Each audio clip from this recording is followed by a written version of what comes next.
417 mandatorily applies the life in prison without parole sentence to all, regardless of age or mitigating circumstance. But what we find, Your Honor, is that the sentence of life in prison without parole is categorically different from all other sentences of various length. This court held in Solon versus Helm that we could not even compare a life sentence with the possibility of a parole to a life sentence without the possibility of parole. Is it your position that there's a constitutional right to parole? No, Your Honor, it is not. But what So a state can get around, let's assume we adopt the rule you'd like us to adopt today. And a smart state attorney general proposes to the state legislature that for a crime like Mr. Denolf's, what the state is going to do is impose a 60-year term of imprisonment before you're eligible for parole. So at the ripe old age of 75, if he lives to that point, Mr. Denolf will come before a parole board. Is that constitutional? under this court's reasoning in Solon versus Helm, Your Honor, that rule or that sentence would fall into a separate category. Then So you're asking for a rule that creates a distinction without a difference? I'm sorry, was the answer yes or no? I'm sorry, could the Chief Justice rephrase this? Was it constitutional? Was it constitutional? Yes. It would be constitutional, Your Honor. 70 years, because they think that the life expectancy at a given time is, let's say, 87 for men. And so they give him a 70-year sentence, which means that he'll be 85. He'll have a theoretical 2 years left to go in his lifespan before he comes before the parole board. Yes, Your Honor. That's okay? To be completely honest, Your Honor, counsel is unsure. The reason being that it is unclear, based on this court's jurisprudence, exactly where a bright line could or should be drawn. Well, that's the reason for the question. The question is whether or not there's something magical like Justice Acosta asked you about parole, or whether it's really the term of years that results that matters. Yes, Your Honor. Which one of the two is it, if there is a difference? Your Honor, it would come down to whether or not the defendant has any opportunity for later review or for release back into society. Now, counsel, assuming we were to disagree and hold that there is no constitutional requirement to consider mitigating factors, is our analysis complete then, or do we have any other constitutional analysis in which we must engage? I'm sorry, Your Honor, beyond examining mitigating circumstances. Assuming we were to disagree with you and hold that the mitigating factors need not be considered, at that point, are we done, or are there any other questions that we should be asking? Well, Your Honor, this court held in Coker v. Virginia that a punishment that is found not to fulfill the goals of the justice system could be found to be unconstitutional. We find that is exactly what is happening right now here with Proposition 417. With proceeding on to that analysis, we find there is still reason for this court to strike down the constitutionality of Proposition 417 because it does not contribute to the goals of the justice system of deterrence, rehabilitation, or retribution. And so if something does not contribute to deterrence, in our opinion, then it is cruel and unusual? No, Your Honor, not necessarily. Okay, how are you getting from doesn't contribute to deterrence to cruel and unusual? Because, Your Honor, this court held in Coker v. Virginia that after examining proportionality or retributional context of a statute, the state's claim to the constitutionality of a statute under whether or not it was cruel or unusual had to be examined under whether or not it justified it. And so is your argument that this isn't a proportional sentence? Well, Your Honor, it does fail the proportionality test of, based on the reasoning found in Roper v. Simmons, examined under the penological scheme of retribution. What we find in Roper v. Simmons is that this court held that it is unjust that the law's most severe penalty is imposed upon an individual who possesses a decreased level of culpability.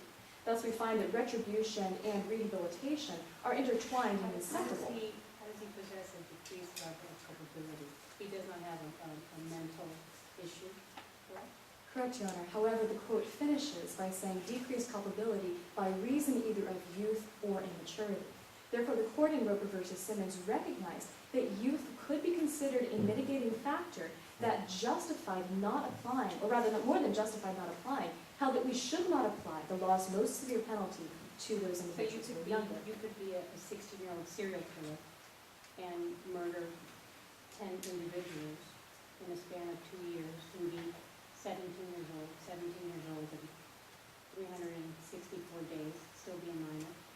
And under your theory, he would not be able to be subjected to life without parole? Your Honor, that is correct. However, what he could be subjected to is a life sentence with the opportunity for parole. And when his case came up before the parole board, there would still be the opportunity for the parole board to decide that he does still pose a danger to society. And thus, in the interest of isolation, another justifiable penological scheme, he should remain in prison for the safety of the individuals in the state of Olympus. But what we find is because this court held in Roper v. Simmons, rehabilitation should be considered for juveniles, and Solon v. Helm held that this sentence does not at all serve the goal of rehabilitation, it should be struck down as unconstitutional. Thank you, Counsel. Rebuttal?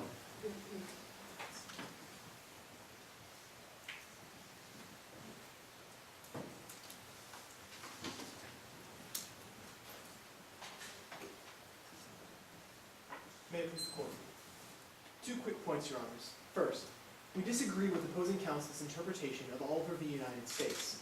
The idea that an officer can walk into an open field and that it only has to do with the field in question and not with what the officer can see is not a correct interpretation. The reason for this is that this court has previously ruled that if an officer is where he or she is allowed to be constitutionally, as he or she would be on the open field, and they happen to see a crime going on, they can act upon that crime. Combining the plain view doctrine with the open field doctrine is the only constitutional interpretation in this case. Also, this court ruled both in Katz v. United States and Oliver v. United States that it is not whether or not the officer actually takes advantage of the exceptions, but whether or not the exceptions are there that matters the most. Consequently, because the Cyclops 237, as Your Honors noted, could be used by a birdwatcher in that area, it is therefore in general public use, and the officer invokes the open field and plain view doctrine to examine the window and obtain the evidence necessary to procure a warrant. On to the Eighth Amendment. We also disagree with opposing counsel's interpretation of the proportionality guarantee. This court has ruled that age only must be taken into consideration in capital cases. Is that correct? Yes, Your Honor. Really? That is not to say that age cannot be taken into consideration in other If cases. you decide, if a state legislature decides that for 3 petty thefts of less than $10 of gum, soda, donuts, etc., from convenience stores, there's going to be life imprisonment without parole for a juvenile, that would pass constitutional muster for you. Not necessarily, but that would be a different case entirely. I understand. But if you think that that's different, and that statute might not pass muster, then there is, at its core, some proportionality requirement in the Eighth Amendment, is there not? There is some, Your Honor. However, Justice Rehnquist did argue that a punishment can be cruel so long as it's not unusual. Every state decides to do it. But that would be deemed unusual right now to this crime. If every state suddenly decided to do it, then it would be unusual pertaining to the way that crime is punished currently. And that would be No, different. let's assume it's been going on for 10 years and somebody finally challenges it.